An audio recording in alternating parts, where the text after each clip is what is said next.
segundo o Estadão, o ex-presidiário Lula e o PT vão trabalhar por uma chapa para a Prefeitura de São Paulo, liderada pelo ex-prefeito Fernando Haddad e com a ex-prefeita Marta Suplicy como vice. Sem partido desde que deixou o MDB em agosto do ano passado, Marta tem dito a interlocutores que o retorno dela ao PT está praticamente descartado devido às resistências de setores da sigla. Com isso, o PT espera que Lula pressione Haddad a entrar na disputa e que a ex-prefeita se filie a outro partido de centro-esquerda. Duas legendas estão conversando com Marta, o PDT e o Solidariedade. No primeiro caso, o ex-presidenciável Ciro Gomes se opõe à ideia da dobradinha. O maior entrave para a concretização da chapa, no entanto, é a resistência de Haddad a disputar a prefeitura pela terceira vez. O ex-prefeito está irredutível e teme mais uma derrota no currículo. E se isso for verdade, né, Augusto Nunes? Porque o que vem dos petistas, muitas vezes tem armação, o cara faz aquele doce todo para demonstrar que depois foi convencido, atendeu a um apelo da sociedade. Eles fingem que é da sociedade, né? É um apelo do Lula, geralmente, porque é quem comanda o partido, quem determina, quem dá as ordens, quem sabe tudo o que os outros fizeram no verão passado, né? Então existe essa dúvida sobre o Haddad poder ser realmente, querer realmente ser o candidato, mas é saudável que ele tenha um temor de mais uma derrota, porque ele veio aí de uma série de derrotas absolutamente humilhantes. Olha, é um sinal de juízo. Ele tem uma demonstração de algum juízo do Haddad, porque ele é a segunda derrota. Na disputa da Prefeitura de São Paulo, a primeira foi quando ele tentou a reeleição e foi massacrado no primeiro turno pelo João Dória. A segunda derrota precipita o fim da carreira, né? E ele ainda,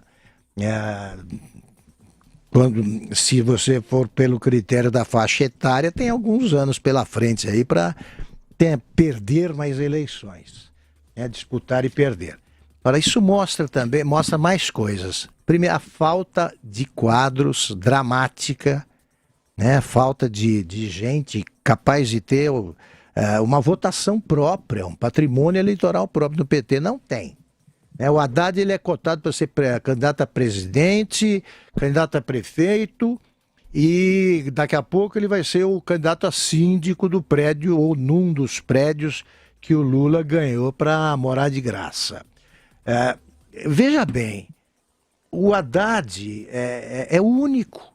Eles tiveram de tirar da aposentadoria a Marta, aposentadoria essa imposta pelo Lula publicamente no programa do Ratinho, quando ele apresentou o Haddad e disse: precisamos renovar aí a política, tal, como se ele fosse um garotão aí de 30 anos. Só aposentou a Marta. Mas olha, ele de forma humilhante. O Haddad já disse que não quer, e o Lula disse uma frase parecida com aquela habitual delicadeza dele, disse uma frase parecida com: isso aí vai ter que sentar com o rabo numa dessas, uma frase parecida com isso, porque é o Lula que manda, e não há outro. Não há outro.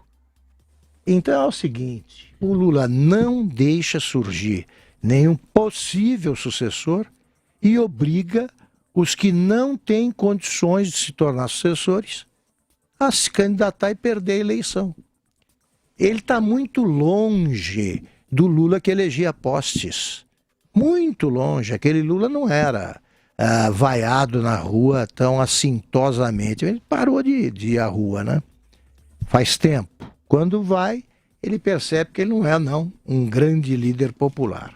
Agora, o que ele mais quer é gente no palanque defendendo ele, claro, né? Defendendo ele de todas as acusações das quais ele é alvo, de todos os mandados, da condenação, né? Já estamos aqui falando no plural em condenações que o Lula sofreu, felizmente, porque a justiça nesses casos, em parte, fez o seu trabalho, apesar do STF ter facilitado a vida do Lula. Em segundo lugar, ele quer a eleição dos seus correligionários, mas é só em segundo lugar. Diga aí, Zé Maria Trindade. Olha, como aqueles motoqueiros que se infiltraram, correndo da polícia, e se infiltraram lá no pancadão e acabou matando 9 jovens, né? O Lula faz exatamente isso. Ele foge e se infiltra ou tenta se esconder no meio do povo, mas o povo agora não está dando guarita para o Lula, estão gritando, ele está aqui, não deve estar aqui e tal, está assim.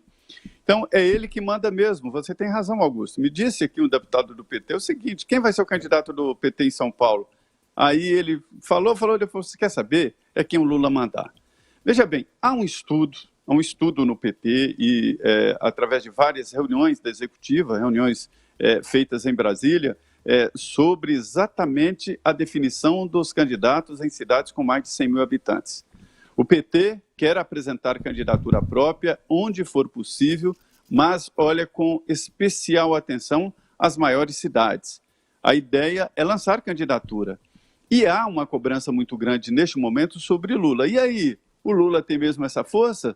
Eu quero ver o resultado, as prefeituras que o PT vai eleger no ano que vem. E também a quantidade de vereadores e o cômputo total dos votos do Partido dos Trabalhadores. Então, há um trabalho especial, uma avaliação geral, com pesquisas, um olhar com lupa em cada uma das cidades com mais de 100 mil habitantes no país. São muitas cidades. E também com especial atenção às capitais. Agora, São Paulo é vista diferente. É a tentativa de recuperar um espaço perdido pelo PT e perdido também, como tudo indica, pelo PSDB. Porque a situação em São Paulo está muito confusa eleitoralmente, os partidos estão embolados. E aí o que se fala? Já falaram aqui no Padilha, no deputado Padilha, do PT, para ser lançado, enfim. Mas a ideia, Felipe, é de que o Fernando Haddad pague essa prenda e que seja candidato tendo mesmo a Marta Suplicy como vice. Mas ainda depende dessa costura. Só que os partidos de esquerda não estão mais caindo nesta onda, nesse canto da sereia do PT, de tentar ser maior do que os outros, e a ideia é isolar o partido. Então, fica lançado o desafio, né? Se ele é forte assim, quero ver o Lula eleger prefeitos de Rio, São Paulo, Belo Horizonte e capitais importantes. Ele não tinha conseguido eleger nem vereador lá em São Bernardo do Campo, né? Vamos ver se dessa vez. Perdeu na cidade dele, o filho, um dos filhos, foi candidato, não se elegeu a vereador. Quer dizer, o PT, veja bem, né? O PT, quando ele fazia essa política de oposição feroz ao governo Fernando Henrique, era uma coisa, porque aí eles ainda simulavam que viviam no templo das vestais. Então era o PT que tinha um monopólio da honestidade, né? Houve isso no Brasil. Durante o governo Fernando Henrique, como eu já disse aqui mais de uma vez, eles foram contra todos os projetos apresentados pelo Fernando Henrique. Algum devia ser bom, né? Plano Real, eles foram contra. Lei de responsabilidade fiscal, foram contra, tá. Mas eles eram os moralizadores do Brasil e foram contra tudo.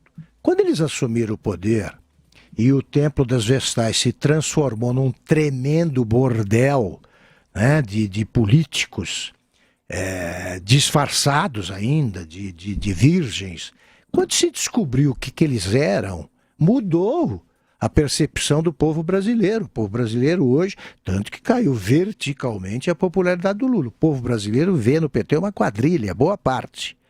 Eles estão repetindo a estratégia. Tudo que vem do governo Bolsonaro é ruim. Eles são contra tudo e não apresentam nenhuma alternativa. Ora, se tivessem a solução, teriam aplicado nesses 13 anos em que destruíram o país. Agora, Felipe, o ex-governador do Distrito Federal, do PT, Cristóvão Buarque, esse senador, lançou ontem um livro que ele faz o que o PT teria que fazer, mas o senador Cristóvão que faz, né? Por que erramos? E ali ele aponta todos os erros. Ele mostra que o PT é um partido sem bandeiras. Então, o PT que tem apoio lá dos sem teto, sem terra, agora sem bandeira. E é isso aí. A única bandeira do PT, Augusto, você tem razão, é ser contra o presidente Jair Bolsonaro, e isso não é bandeira. O mais interessante aqui no livro, esse senador Cristóvão Buarque diz o seguinte, de que o PT sabia que estava no blá, blá, blá, falando besteira, e acreditaram na própria narrativa sem fundo e sem nexo. E esse, para ele, foi um dos erros mais graves.